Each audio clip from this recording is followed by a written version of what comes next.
I bid you all good morning, good evening, and good night. Thank you for joining me tonight, guys. I want to throw something out there, and it's kind of important that you guys pay attention to this because the media is doing a really good job at removing stories, a beautiful job at removing stories that should be archived and part of the country, the region, the area's history. Something that people should look back on and glance to understand or re-examine, and media is a major part. And now that the Canadian media is now bought and paid for, and they're trying to pass Bill C-10, it's going to be a major issue, and I'm going to tell you why. So I want to talk about the deportation, and there's a major story that's up right now, and I kind of want to cover it. It was sent to me by one of our viewers. So guys, don't forget to subscribe to the channel and set your reminders for our live shows. Okay, Portuguese arrived in Canada early. The earliest Portuguese arrived was in the mid-1946, up until 1993, when Canada closed immigration from Europe. The Portuguese worked very hard to basically build up the city. The Portuguese and the Italians and the Greeks worked very hard to build the city of Toronto. And here it is, today's story. Family facing deportation from Canada say return to Portugal puts our lives at risk. Immigration lawyers surprised at the CBSA moving ahead with removal during pandemic. Yes. Portuguese? Yes. It's definitely must leave the country. So Eva Ferreira with her husband Armando and son Luigi, along with their German Shepherd Milton, the Milton, Ontario family has been living in Canada since 2012, but been ordered to leave the country by Thursday. And they're not joking with this. They take you, they'll find you and put you on a plane if you're Portuguese. They'll GPS follow you, they'll track you down, they'll put you right on a plane immediately with the clothes you're wearing. A family in Milton, Ontario is racing against the clock to be able to stay in Canada, saying that being deported to Portugal will put their health in jeopardy. Sending us back to Portugal now in the middle of a pandemic, it's like sending us into war, said Eva Ferreira, who, along her husband and 15-year-old son, has been living in Canada for 8 years. Their push to stay is particularly desperate, given Portugal was recently found to have the worst rate of new COVID cases and deaths per 100,000 people, and Ferreira's husband, Armando, is a diabetic. Diabetes puts people at a greater risk for developing severe illness from COVID and is also a common comorbidity in deaths, in deaths related to COVID. The way things are in Portugal, I feel like we're going to put our lives at risk. The family first arrived in Canada in 2012 after struggling to find steady employment in Europe. The parents obtained a valid Canadian worker's permit while working as a truck driver. According to their lawyer, their status has been lapsed without their knowledge 2 years later, primarily as a result of inept legal counsel. Government paid for legal counsel by the government, who probably the government worker, usually they don't speak English. So and I believe that these people, their English is very good, even though they're from Portugal. On Thursday, the family got news that they were dreading. Their application to defer their deportation was rejected by the Canadian Boards and Services Agency. They were ordered to leave by February 11, giving them exactly 1 week to make a last-ditch appeal in federal court. Wow, we love Canada. We're hopeful that we could stay, but we're running out of time, Ferreira said. So I think this is a Toronto lawyer, Jackie, hopes that the federal court will step in this week to prevent Eva Ferreira and her family from being deported from Canada on Thursday. So here's the deal. Even if they had a child here, birth tourism does not work for Canadian families. Birth tourism is only for Chinese families, and birth tourism is being used in Canada as against us, or against the people living in the country, to bring in more immigration from wealthy immigrants from China, right? So birth tourism wouldn't work. And even if one of them even if he married with a Canadian, they still wouldn't even, they'll be, because he's Portuguese, right? Okay, so let's move on here. I kind of wanted to throw that out there, so let's throw this out here real quick. We couldn't run an ad that said no Portuguese, but, no Portuguese. So this is the city of Toronto. The Portuguese, the Greeks, and the Italians worked their behinds off to lift this town off the ground. Even my mom was telling me this morning about the plane loads of Portuguese in 2007 and 8 that were being deported. Man's family facing deportation to a country they've never lived in.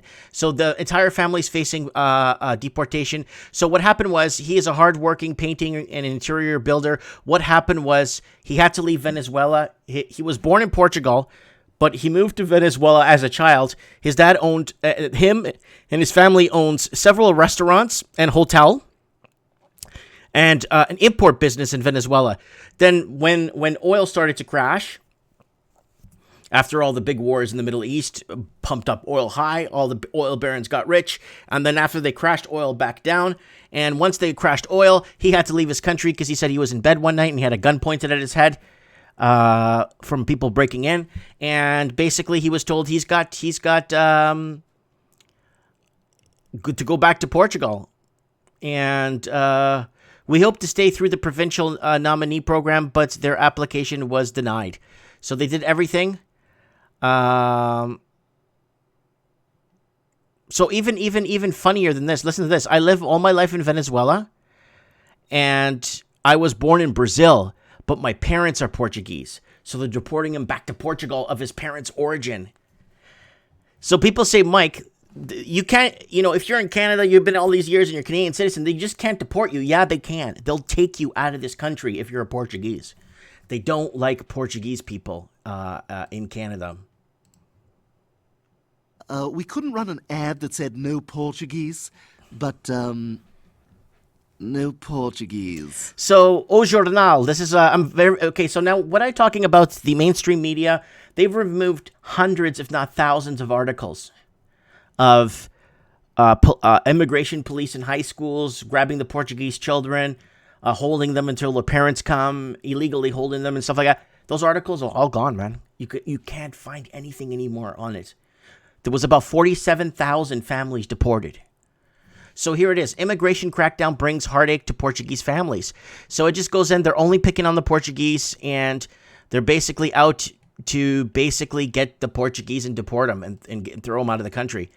So let's keep going here. So this is a little remnants of the story. Undocumented migrants targeted in vehicle safety blitz. So when they would pull you over, even when I got pulled over when I lived in Toronto, they would stop me and say, "Are you Portuguese? Are you allowed to be here?" I would get that all the time. So illegal blitz. But now this is the only remnants I could find of the Dufferin Mall crackdown. What happened in Dufferin Mall? Dufferin Mall is on Dufferin and Dupont, I think, in a Portuguese predominant area in the city of Toronto. And what happened was they shut all the entrances and the exits to the mall. No one could leave or exit unless they could prove that they're not Portuguese. And if they're Portuguese, they have to prove that they're allowed to be there. They loaded up buses and deported a bunch of people. And here it is. It is not unusual for border agents to enforce immigration warrants, but coordinate sweeps are rare. In 2006, such raids were conducted at Dufferin Mall area, where many undocumented migrants from the Portuguese communities were arrested and deported. So they would get arrested, deported, but the problem is they don't let them go home and get a bag. That's the problem. They don't let them. So that's what happened. The Portuguese were brought in. To build the country. My dad worked his entire life contributing to building the infrastructure in this country. His entire life he did. And then you read articles like this. Canada wants more Chinese workers, students, and tourists. 500,000 per year. So opening up visas. And now Canada's opening up 2.5 or 3 million visas to Hong Kong nationals. But in 2 days, they're deporting another Portuguese. And there's more than this. This is what they're catching. This is what they're finding out on. They held us back. I remember when in 94, when I was in high school in grade 9 in 94. And the teacher would say, "Who speaks Portuguese here?" Some of us would put up our hands, go back to the class, go to the back of the class. We don't even want to deal with you. Don't even put up your hand for anything. If you need to go to the bathroom, go on your own. And that's how it was in high school. And after around my last year there, when I was in I think I went to grade 13 because I had grade 13 at the time. My last year of school, they kept calling us down to the gymnasium, and we had to wait there until our parents came in and proved that we're allowed to be in Canada. And if we can't, they would basically hold us there, and then we wait. And then if our parents came, then some parents right there on the spot were arrested and taken away and put on airplane back to Portugal. There was a purge of about 41,000 Portuguese families. A majority of them came because Canada needed the help to build these big cities. The Portuguese worked their arses off. And the Greeks and the Italians worked their arses off to build these cities. But unfortunately, the Portuguese are shown the door.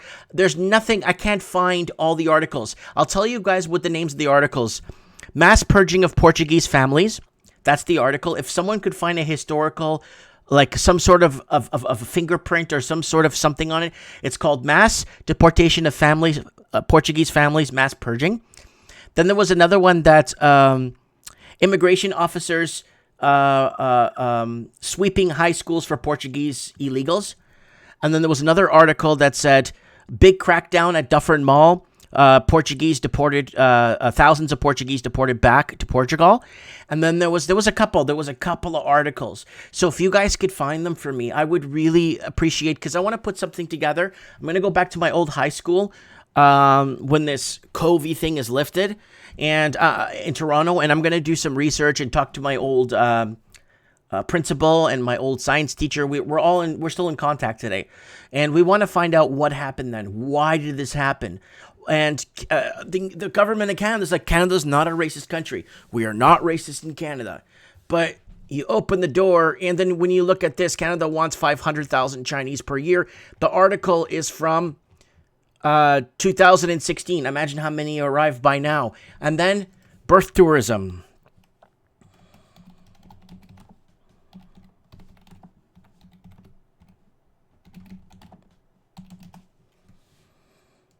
See, birth tourism jumps 22% in BC.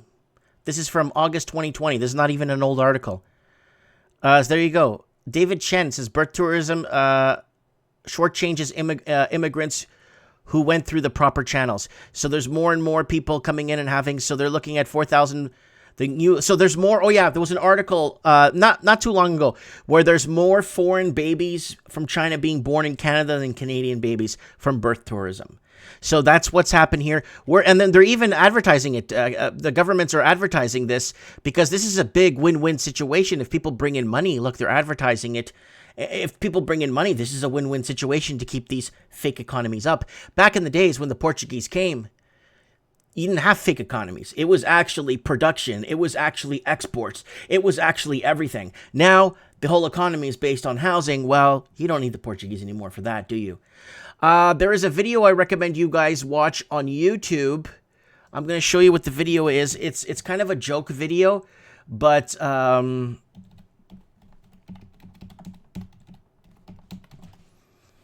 it's kind of a joke video. Oh, here, another Portuguese video. Woman to leave, given 4 days to leave Canada. There's so many. Right here. Right here. Portuguese deporting. And this is from the Mercer Report.